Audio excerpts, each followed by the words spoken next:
কাবাডি খেলতে যাওয়ার? এমনিতে খেলা ভালো না, ওদের আগে সাদুল ভাই ছেলের হাত ভেঙে গেছে। ও খের বকো না বোন, বাগানে খেলতে গিয়ে ছেলেপিলির সাথে লেগে গেছে। ও কি ইচ্ছা করে লাগিছে নাকি? তুমি জানো না বোন, আমি বারবার করে মানা করলো বাগানে যাচ্ছি, যা খেলা টেলা করিসনি। আমার কথা তো শুনবে না, শুনলে আর এই অবস্থা হতো না। লেওলা, তুমি আর ছেলেটাকে বকাবকি করো না, ভাইদেরকে কিছু নাস্তা পানি করে দাও। আপনার ব্যবসা এখন কেমন চলছে? ব্যবসার অবস্থা খুব একটা ভালো নয় ভাই, আগে থেকে অনেক বেচা কেনা কমে গেছে। মাঠে 2-3 বিঘা আবার ছেলে বলে সংসারটা কোনো রকমে চলে যাচ্ছে। বুড়ি তো আগে থেকে অনেক বড় হয়ে গেছে। কোন ক্লাসে পড়ো মা? এইচএস দিলাম। মেয়েকে আর পড়াবো না ভাই, কলারে উঠলে বিয়ে সাথে দিয়ে দেবো। বুড়িলে এটা ছেলে দেখেছি, ছেলেটা দেখতে শুনতে বেশ ভালোই, বাপের 20-22 বিঘি জমিও আছে।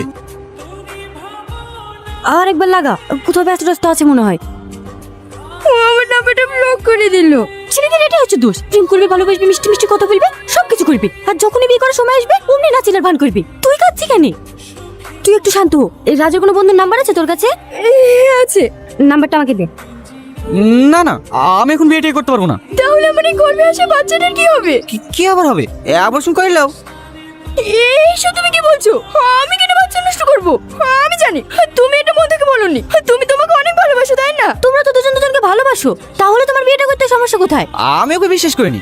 আজ ওর পরিবারকে গোপন রেখে আমার সঙ্গে সম্পর্ক করেছে, কাল তো আমাকে গোপন করে অন্য কারোর সঙ্গে সম্পর্ক করতে পারে, তখন আমি কি করব? একটা মেয়ে তোমাকে বিশ্বাস করে নিতে সবটুকু দিয়ে দিচ্ছে, আর তুমি সেই মেয়েটাকে চরিত্রহীন বলছো। চরিত্রহীন বলিনি, কিন্তু ভবিষ্যতে হতে পারে।